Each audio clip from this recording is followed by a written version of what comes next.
नमस्कार,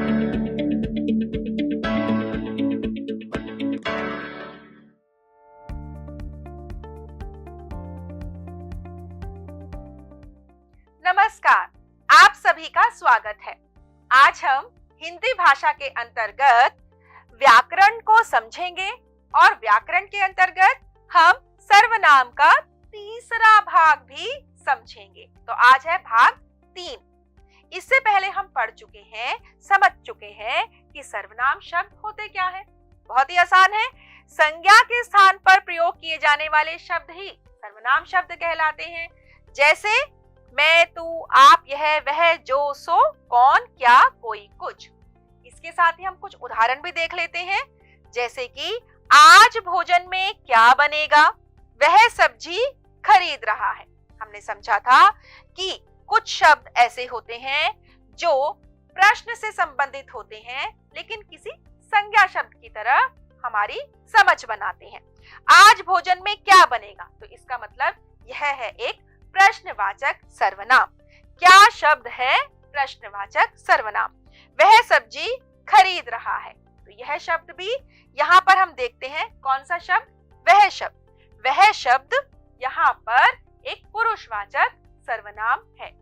तो देख लेते हैं कि हमने क्या पढ़ा था। पुरुषवाचक सर्वनाम, निजवाचक सर्वनाम, प्रश्नवाचक सर्वनाम, संबंधवाचक सर्वनाम।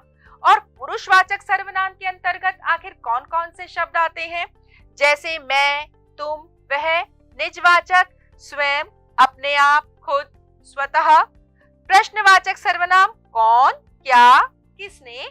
संबंधवाचक जिसकी, उसकी, जो, सो, जो, वो। इसी तरीके से जिसे, उसे। तो आज हम समझेंगे आखिर निश्चयवाचक सर्वनाम और अनिश्चयवाचक सर्वनाम की पहचान कैसे की जाती है। तो हमारे पास है निश्चयवाचक सर्वनाम का भेद।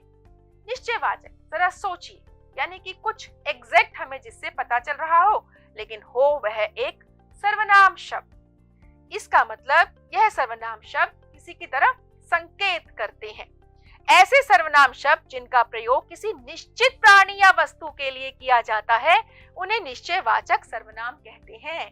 और क्योंकि यह किसी निश्चित व्यक्ति या वस्तु की तरफ संकेत करते हैं इसीलिए इनको संकेतवाचक सर्वनाम भी कहा जाता है।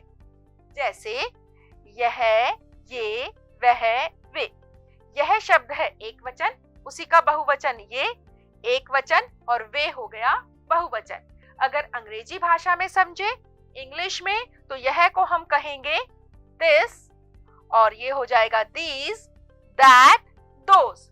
यह इसमें फर्क है, अंतर है। चलिए उदाहरण से समझते हैं। वह हीना की पुस्तक है। यहाँ पर एक पुस्तक की तरफ इशारा किया जा रहा है कि वह हीना की पुस्तक है। यहाँ पर जो ये वह शब्द है वह है एक निश्चयवाचक सर्वनाम। यह आकाश की बहन है। यहाँ पर यह शब्द जो है वो संकेत कर रहा है बहन की तरफ। ये बाजार की बनी मिठाइयां हैं। ये सभी जो मिठाइयां हैं वो बाजार की बनी है। तो ये शब्द किसकी तरफ संकेत कर रहा है, बाजार की तरफ या मिठाइयों की तरफ। बिल्कुल सही, मिठाइयों की तरफ। तो यहाँ पर जो ये शब्द है यह भी एक निश्चयवाचक सर्वनाम है। तो चलिए, कई बार क्या होता है, एक कंफ्यूजन या एक असमंजस की स्थिति उत्पन्न हो जाती है निश्चयवाचक सर्वनाम और पुरुषवाचक सर्वनाम के भीतर। यह आकाश की बहन है, यहाँ पर भी यह लिखा है। यह आज घर पर ही रहेगा, यहाँ पर भी यह लिखा है। लेकिन यह तो निश्चयवाचक है और यहाँ पर यह पुरुषवाचक सर्वनाम है। तो हमें कैसे समझना है, यहाँ पर संकेत होगा, एक संकेत दिया जा रहा होगा कि ये जो बहन है वह आकाश की बहन है। लेकिन यहाँ पर एक सामान्य ढंग से बात की गई है कि यह आज घर पर ही रहेगा। यहाँ पर ये पुरुषवाचक सर्वनाम है। इसी तरीके से ये बाजार की बनी मिठाइयां हैं, तो यहाँ पर ये बहुवचन के रूप में है, लेकिन यहाँ पर किया जा रहा है क्या, एक तरीके से संकेत किया जा रहा है। जबकि ये आज घर पर ही रहेंगे, बहुत सारे लोगों के लिए एक बात की गई है। इसी तरीके से हम देखते हैं वह हीना की पुस्तक है। यहाँ पर भी इशारा किया जा रहा है पुस्तक की तरफ, तो वह निश्चयवाचक। वह प्रतिदिन खेलने जाता है, ये पुरुषवाचक सर्वनाम। वे हरजीत के दोस्त हैं, ये क्या हो जाएगा? एक संकेत किया जा रहा है दोस्त की तरफ, तो वे हो गया निश्चयवाचक और यहाँ पर वे हो जाएगा पुरुषवाचक सर्वनाम। एक और उदाहरण देख लेते हैं। वह जा रहा है, वह जा रहा है, एक सामान्य सी बात की गई। और अगर मैं कहूं वह बहुत अच्छा लड़का है, या बच्चा है, या लड़की है, ठीक है, तो यहां पर हम देख रहे हैं जो ये वह शब्द है लड़के की तरफ संकेत कर रहा है। इसी कारण यह संकेतवाचक या निश्चयवाचक सर्वनाम है, जबकि यह यहाँ पर जो वह इस्तेमाल किया गया है वह है पुरुषवाचक सर्वनाम। अब हमें खोजना है निश्चयवाचक सर्वनाम। चलिए निश्चयवाचक सर्वनाम खोज लेते हैं, जिसमें से तुम्हारे घर में कौन आया है। कौन, कौन यहाँ पर एक सर्वनाम शब्द है, तुम्हारे भी एक सर्वनाम शब्द है। हमने आज समोसे बनाए, यह भी एक सर्वनाम शब्द है। यह पुलिस की जीप है, सर्वनाम शब्द। आज वह जा रहा है, सर्वनाम शब्द। सर्वनाम तो सब है, लेकिन हमें खोजना है निश्चयवाचक सर्वनाम। ये पुरुषवाचक, ये प्रश्नवाचक, फिर से पुरुषवाचक, लेकिन जो यहाँ पर यह शब्द इस्तेमाल किया गया है वह इशारा कर रहा है जीप की तरफ। यह पुलिस की जीप है, इसीलिए यह संकेतवाचक या निश्चयवाचक सर्वनाम है। और जबकि वह जो शब्द है यहाँ पर वह है पुरुषवाचक सर्वनाम। अब हमारे पास आता है छठा भेद, जो कि है अनिश्चयवाचक सर्वनाम। यानी कि कुछ एग्जैक्टली हमें पता नहीं है, लेकिन फिर से हमें परिभाषा को ध्यान में रखना है कि यह वह शब्द हैं जो संज्ञा के स्थान पर इस्तेमाल किए जाते हैं। यानी कि जिस सर्वनाम शब्द से किसी निश्चित या प्राणी या वस्तु का बोध ना हो उसे अनिश्चयवाचक सर्वनाम कहते हैं।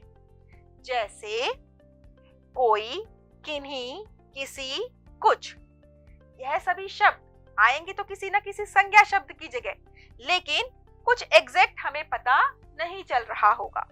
जैसे कि दूध में कुछ गिर गया है, कोई वस्तु गिरी हुई है, तो कुछ यहाँ पर अनिश्चयवाचक। गेट के बाहर कोई खड़ा है, कोई प्राणी ही खड़ा है, तो ये भी अनिश्चयवाचक। किसी ने आवाज लगाई, कहीं से किसी ने कोई आवाज लगाई, किसी प्राणी ने, किसी भी प्राणी ने कोई आवाज लगाई है, तो यह भी क्या हुआ? एक अनिश्चयवाचक सर्वनाम शब्द। तो चलिए जल्दी से खोजते हैं इन वाक्यों में अनिश्चयवाचक सर्वनाम शब्द। अनिश्चयवाचक सर्वनाम शब्द। मैं अपने आप घर जाऊंगा, उन्होंने बहुत सुंदर चित्र बनाए हैं, तुम्हारे घर कोई आया था, मैं प्रतिदिन सैर पर जाता हूं। तो जो भी लाल रंग से रेखांकित शब्द हैं वह सब हैं तो कौन से शब्द? सर्वनाम शब्द। और कोई ना कोई भेद भी है, लेकिन हमें ढूंढना क्या है? अनिश्चयवाचक। तो मैं है पुरुषवाचक, अपने आप निजवाचक, उन्होंने पुरुषवाचक सर्वनाम, तुम्हारे पुरुषवाचक, कोई, तो जहां पे कोई शब्द आ गया वही है अनिश्चयवाचक सर्वनाम। और यहाँ पर जो शब्द है मैं, वह कौन सा शब्द है? पुरुषवाचक सर्वनाम। तो दोहराने की बारी आ गई है सर्वनाम के भेद। हमने कितने भेद समझे? 6। पुरुषवाचक सर्वनाम, निजवाचक सर्वनाम, प्रश्नवाचक सर्वनाम, संबंधवाचक सर्वनाम, निश्चयवाचक और अनिश्चयवाचक सर्वनाम। और ये सब वो शब्द हैं जो कि हमें बताते हैं इन भेद के बारे में। तो अब बारी है एक छोटे से अभ्यास कार्य की। आप सभी को यह अभ्यास कार्य स्वयं करना है। तो जब तक आप करेंगे अभ्यास कार्य, मैं लेती हूं आपसे विदा। धन्यवाद।